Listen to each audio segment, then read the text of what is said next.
स्वागत है आप सभी का। एमपी दिन भर आप देख रहे हैं, आपके साथ मैं हूं पुनीत। और इस बड़ी खबर को सबसे पहले आपको बता देते हैं। नरसिंहपुर घटना पर मुख्यमंत्री ने सख्ती दिखाई है और मामले में मुख्यमंत्री ने सख्त निर्देश दे दिए हैं। चौकी प्रभारी पर मामला दर्ज होगा। सीएम ने गिरफ्तार करने के निर्देश दे दिए हैं। एडिशनल एसपी को हटाने के निर्देश तक दिए गए हैं। एसडीओपी को भी हटाने के निर्देश मुख्यमंत्री ने दे दिए हैं और साथ ही एसपी से जवाब मांगा गया। मामले में 2 आरोपी गिरफ्तार किए गए हैं।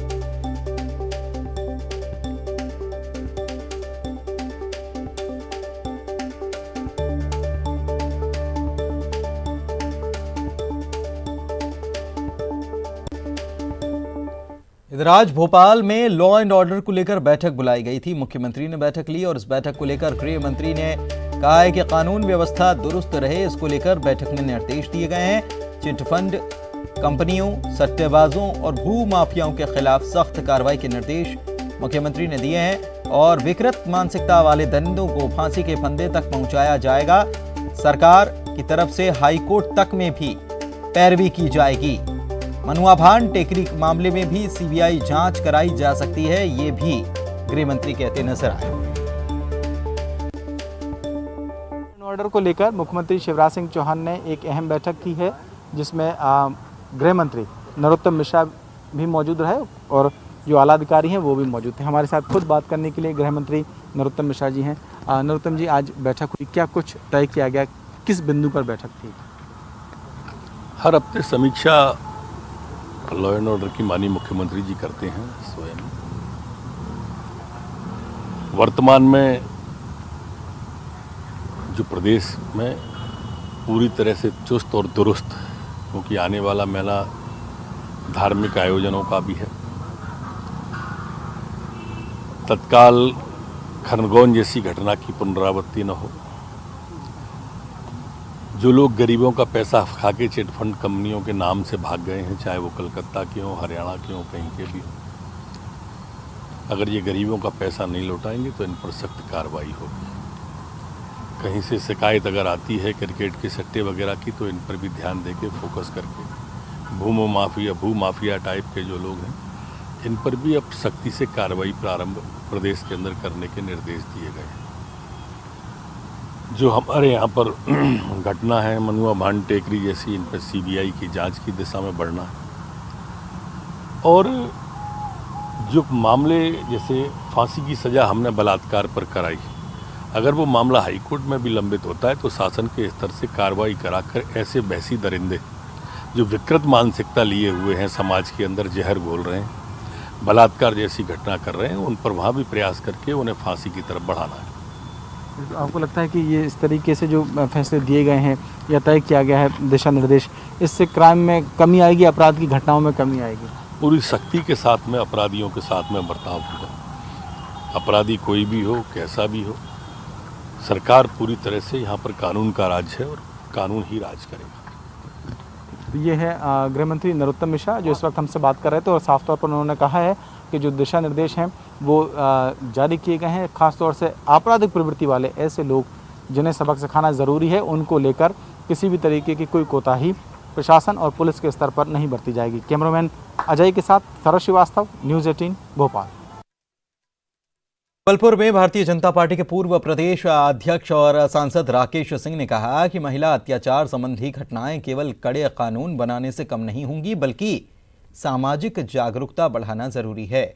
हाल ही में पूर्व मुख्यमंत्री कमलनाथ के द्वारा जारी किए गए इमोशनल वीडियो पर उन्होंने कहा कि कमलनाथ जी खुद कभी जमीन पर नहीं उतरे। दुर्भाग्य से कमलनाथ जी जिन पर भरोसा करते थे, उन्होंने प्रदेश की सच्चाई से उन्हें अवगत नहीं कराया। वहीं आईफा अवार्ड को लेकर मुख्यमंत्री शिवराज सिंह चौहान के बयान का समर्थन वो करते नजर आए। जी के नेतृत्व में कड़े कानून बने, लेकिन मुझे लगता है कि इतना ही काफ़ी नहीं, शायद पूरे समाज को ही आगे आना होगा कि भाई कमलनाथ जी की गलती क्या थी, क्यों वो अंधेरे में रह गए, क्यों आपने सच्चाई नहीं बताई। बेचारे कमलनाथ जी तो ज़मीन पर कभी जाते नहीं थे, प्रदेश में कहीं निकलते नहीं थे, तो उनको तो पता ही नहीं होता था कि ज़मीनी हकीकत क्या है। लेकिन जो बाकी उनके सलाहकार थे उनको बताना था। इधर दतिया में विवादित बयान देने पर बरैया की तरफ से सफाई आई है। उन्होंने कहा है कि एडिटेड और फेक है ये वायरल वीडियो जो हो रहा है। और उन्होंने ये भी कहा कि वो चुनाव न लड़ सके, इसलिए इसे वायरल किया गया। लोगों की मंशा कोर्ट कचहरी का चक्कर लगाता रहूं ये है। भांडेर से कांग्रेस प्रत्याशी फूल सिंह बरैया का एक वीडियो वायरल हुआ, जिसमें वो विवादित बयान देते हुए नजर आए थे। अनुसूचित जाति और मुसलमानों को एक ही माता पिता की संतान वो बता रहे थे। करके इधर के उधर एडिटिंग भी की, तीनों प्रकार का है वो, वैसे फेक ज़्यादा है। अभी मैं वो चाहते तो यही है कि मैं चुनाव लड़ूं नहीं, उलझ जाऊं और मैं कोर्ट कचहरी का पुलिस का चक्कर लगाता रहूं। पुलिस उन्हें खरीद ली है, उन्होंने तो सच खरीद ली है। देश बचा नहीं है, देश को खुद ही बेच रहे हैं, तो अब बचा क्या। अगर हम लोग कमजोर पड़ गए, वो संविधान बदल के हिंदू राष्ट्र बना देंगे, और हम लोग मजबूत बन गए तो ये कह जरूर रहे हैं मुसलमानों को खदेड़ देंगे, हमें नहीं खदेड़ देंगे। अगर हम लोग मजबूती से आ गए तो ये मुसलमानों को नहीं खदेड़ पाएंगे, तो मुसलमान हमारा भाई है। डीएनए टेस्ट करा लो, मुसलमान हमारा ही एक माता पिता की संतान निकलेंगे, खदेड़ना तो तुम्हें पड़ेगा। हमने आपको सुनाया वो बयान जिसको एडिटेड बताया गया, फेक बताया गया फूल सिंह बरैया की तरफ से। मंच पर खड़े होकर कुछ कहा जा रहा था। सीएम शिवराज सिंह चौहान ने फूल सिंह बरैया के इस बयान की आलोचना की है और उनकी माने तो भगवान ने सबको समान बनाया है, सबको न्याय मिलना चाहिए। घृणा की राजनीति का देश में कोई स्थान नहीं। इस तरह की बात करना न तो तर्क संगत है, न ही न्याय संगत है। आज गांधी जी का जन्मदिन है। विचारों में किसी के प्रति भी घृणा की भावना, ये भी पाप है। भगवान ने जिनको बनाया है वो सब समान है, सबको न्याय मिलना चाहिए, सबको आगे बढ़ने का समान अवसर मिलना चाहिए। इधर बीएसपी की तरफ से आज अपनी दूसरी लिस्ट जारी कर दी गई है, जिसमें 10 प्रत्याशियों के नामों का ऐलान किया गया है। अब तक बहुजन समाज पार्टी ने 18 सीटों पर अपने उम्मीदवारों के नामों की घोषणा कर दी है। जिन 10 सीटों पर नामों का ऐलान किया गया उसमें कौन कौन सी लिस्ट हैं ये आपको बता देते हैं। कौन कौन सी जगह शामिल है। भांडेर, जहां से पूर्व विधायक महेंद्र सिंह बौद्ध, जो कांग्रेस छोड़कर हाल ही में बसपा में शामिल हुए हैं, उन्हें उम्मीदवार बनाया गया है। सांची से पूरन सिंह अहिरवार, ग्वालियर से हरपाल मांझी, ग्वालियर पूर्व से महेश बघेल को मैदान में उतारा गया है, तो बमोरी से रमेश डावर पर पार्टी ने भरोसा जताया है। इसके अलावा सावेर से विक्रम सिंह गहलोत को पार्टी ने मौका दिया है, तो सुबासरा से शंकर लाल चौहान और मांधाता से जितेंद्र बाशिंदे को उम्मीदवार बनाया। ब्यावरा से गोपाल सिंह भिलाला पर पार्टी ने भरोसा जताते हुए उन्हें चुनावी मैदान में उतारा है, तो आकर से गजेंद्र बंजारिया को अपना उम्मीदवार पार्टी ने बनाया है।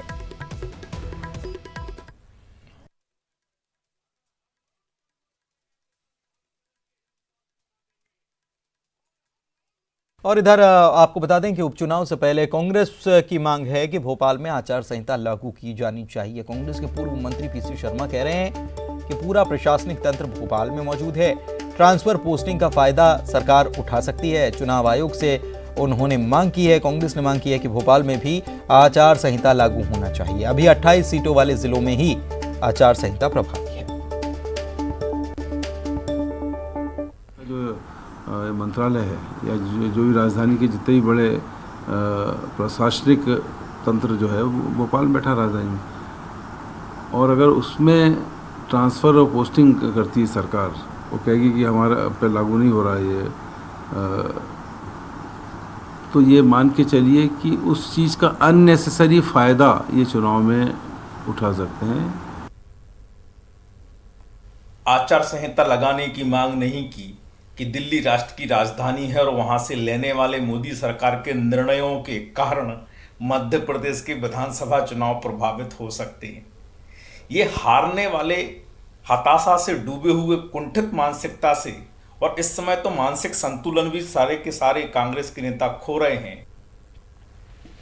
इधर रीवा पहुंचे प्रदेश के राज्य मंत्री रामखिलावन पटेल ने प्रदेश के कानून व्यवस्था के सवाल पर अजीबोगरीब बयान दिया। मीडिया ने जब उनसे पूछा कि अपराध नियंत्रण पर सरकार क्या कर रही है, तो राज्य मंत्री रामखिलावन पटेल ने कहा कि अपराध तो सतयुग और द्वापर युग में भी होते रहे हैं।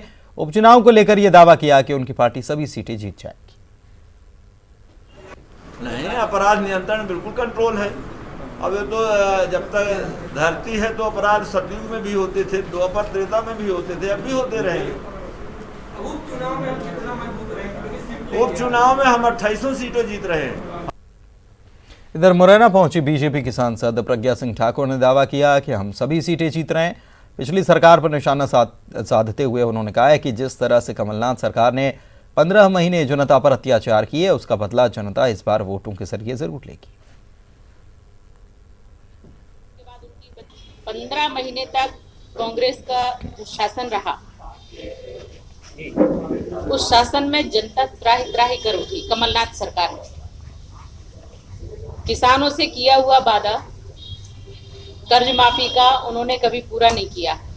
जहां देखो वहां तोड़फोड़ की, जानबूझकर भाजपा के कार्यकर्ताओं के, संघ के कार्यकर्ताओं के मकान, लीगल मकान तोड़े गए, ट्रांसफर व्यापार किया गया, धर्म की हानि हुई। तो धर्म की हानि हुई इन 15 महीनों में जब कमलनाथ सरकार थी और ट्रांसफ़र उद्योग चलाया गया, ये आरोप लगाते हुए नजर आई प्रज्ञा ठाकुर, भोपाल सांसद।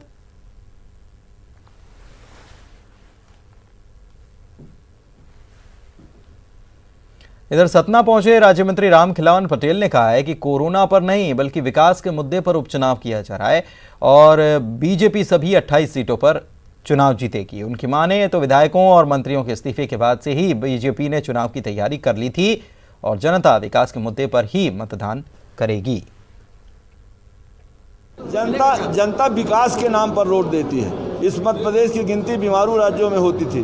जब से भारतीय जनता पार्टी की सरकार बनी, इस प्रदेश को विकसित बनाया, इस प्रदेश को स्वर्णिम बनाने के प्रयास में है और निश्चित रूप से भारतीय जनता पार्टी के विकास के कार्य को देख के, यशस्वी मुख्यमंत्री शिवराज सिंह जी के विकास के कार्य को देख के मध्य प्रदेश की जनता भारतीय जनता पार्टी को वोट करेगी और 28 सीटें जिताएगी।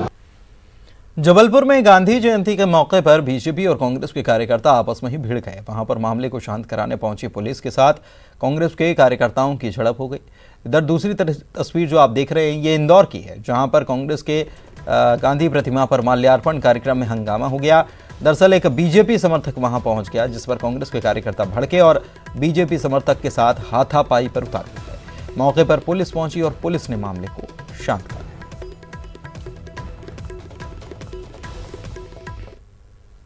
और यहां रुक रहे हैं, एक ब्रेक के लिए जल्द लौटेंगे। सागर में मंत्री गोपाल भार्गव के अस्पताल के औचक निरीक्षण के बाद अब स्वास्थ्य विभाग नींद से जागा है।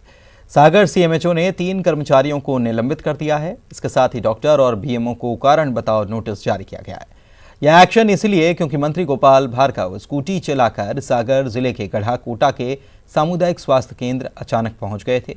आधी रात औचक निरीक्षण जब उन्होंने किया तो अस्पताल में देखकर वो दंग रह गए कि वहां ना तो कोई डॉक्टर ड्यूटी पर था, ना एक नर्स मिली और ना ही कोई स्वास्थ्य कर्मचारी मिला।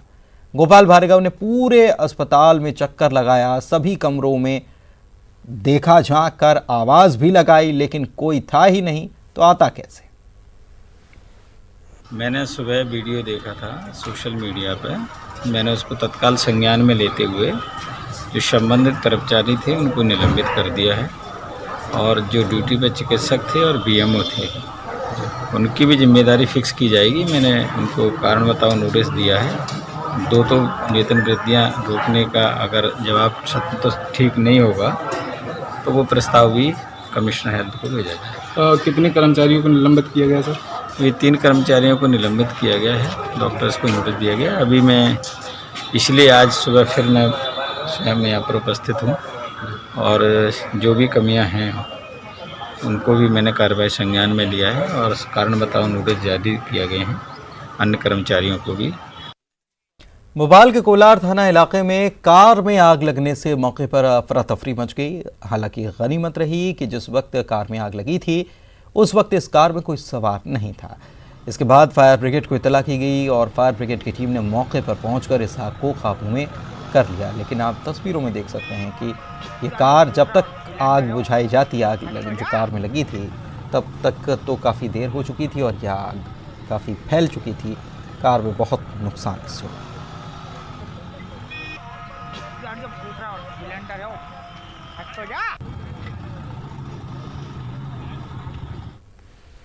और खबर शिवपुरी से, जहां पर जिला अस्पताल की बड़ी लापरवाही सामने आई, जहां पर सड़क पर कई घंटों तक एक कोरोना मरीज का शव पड़ा रहा। जिम्मेदारों ने कोई सुध नहीं ली इस मामले में। सरकारी दफ्तर के चक्कर परिजन काटते रहे ताकि कोई शव वाहन मिल पाए। शव वाहन नहीं मिला और शव वाहन का इंतजार करते करते रात हो। ये बड़ी लापरवाही जिला अस्पताल के सामने आई। कोरोना पीड़ित मरीज की मौत हो गई थी, उसका शव ऐसे ही शाम तक, देर रात तक बल्कि यहां पर पड़ा रहा। सुध लेने के लिए कोई तैयार नहीं।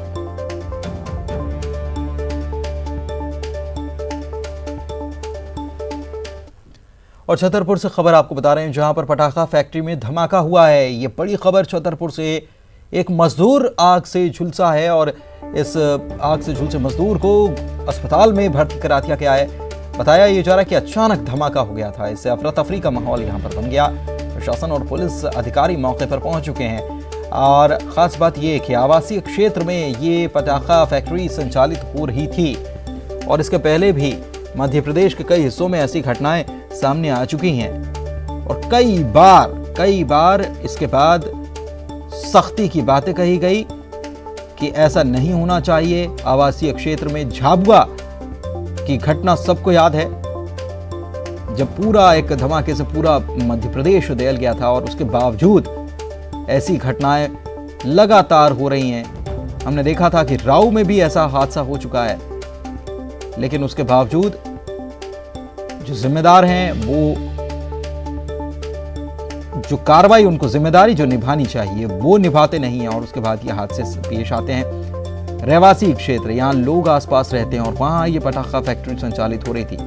समझा जा सकता है कि कितना लोगों की जान के साथ कितने बड़े स्तर पर खिलवाड़ चल रहा था। अब ये धमाका हुआ तो ये घटना सामने आई और इस मामले का खुलासा। और बड़ी खबर ये आपको बता देते हैं कोरोना से जुड़ी हुई कि मध्य प्रदेश में कोरोना की स्थिति क्या है। कोरोना का कहर थमने का नाम नहीं ले रहा है। आज भी जो मरीज पॉजिटिव सामने आए हैं इनकी संख्या 2019 है। नए केस जो सामने आए इनकी संख्या 2019। 24 घंटे में 36 लोग अपनी जान गंवा चुके हैं कोरोना की वजह से। हालांकि स्वस्थ हुए लोगों का आंकड़ा भी अच्छा कहा जा सकता है। 2332 लोग अब तक कोरोना से ठीक हो चुके हैं और मध्य प्रदेश में अब तक कोरोना से संक्रमित हुए लोगों की अगर बात की जाए तो 1,32,000 को यह आंकड़ा क्रॉस कर चुका है, पार कर चुका है। कोरोना के अब तक 1,09,000 से ज्यादा मरीज ठीक हो चुके हैं और 2,372 लोगों ने अपनी जान गंवा दी है। एक्टिव केस की अगर बात की जाए तो 20,124 एक्टिव केस मध्य प्रदेश में अभी हैं फिलहाल। और चलिए अब आपको दिखाते हैं खाकी की अवैध वसूली। सतना में रात के अंधेरे में कैसे पुलिसकर्मी अंधेरगर्दी कर रहे हैं। खास बात यह कि इस मामले में कार्रवाई हुई है।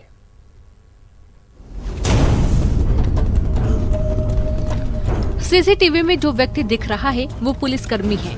एक ट्रक खड़ा है, पुलिस वाला कुछ बातचीत कर रहा है। इसके बाद ट्रक में बैठा व्यक्ति पुलिस वाले को कुछ देता है जिसे वो जेब में डाल देता है। तस्वीरें सतना जिले के कोठी थाना इलाके की हैं। यहाँ ट्रकों से अवैध वसूली हो रही है। कोठी बाईपास चौराहे पास लगे एक कॉम्प्लेक्स में रिश्वतखोरी की तस्वीर कैद हुई है। पुलिसकर्मियों की पहचान जितेंद्र पांडे और लक्ष्मीकांत के रूप में हुई है। वीडियो के सामने आने पर एसपी ने जांच के आदेश दिए हैं। वहीं मंत्री ने भी इस मामले को गंभीरता से लेने का भरोसा दिया है। आप लोगों ने अवगत कराया है तो मैं यहाँ जो आपके यादव जी एसपी साहब आए हैं उनसे कह के निश्चित रूप में उसमें सुधार कराने का काम करूँगा। न्यूज़ 18 ने इससे पहले बाबूपुर में अवैध वसूली की खबर दिखाई थी। शिवेंद्र, न्यूज़ 18 सतना। और आपको बता दें कि ये तस्वीर सामने आई, इसके बाद कार्रवाई की गई, दोनों को निलंबित कर दिया गया। इधर जबलपुर से भी आपको खबर बता दें, जहां पर लाखों की चांदी और 1 करोड़ से ज्यादा की नकदी के साथ जीआरपी ने एक शख्स को गिरफ्तार किया है।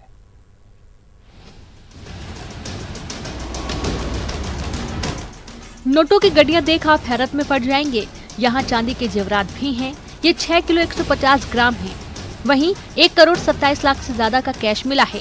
जबलपुर जीआरपी ने मुखबिर की सूचना पर ये सब कुछ पकड़ा है। जीआरपी ने बड़ी कार्रवाई करते हुए राजस्थान के पाली जिले के रहने वाले थाना राम को पकड़ा है। कैश और जेवरात थाना राम के पास से ही जीआरपी ने बरामद किया है। बरामद जेवरात की कीमत 30 लाख से ज्यादा बताई जा रही है। चूँकि 10 लाख से ज्यादा की बरामदगी हुई है, लिहाजा इस बारे में इनकम टैक्स को भी जांच के लिए कहा गया है।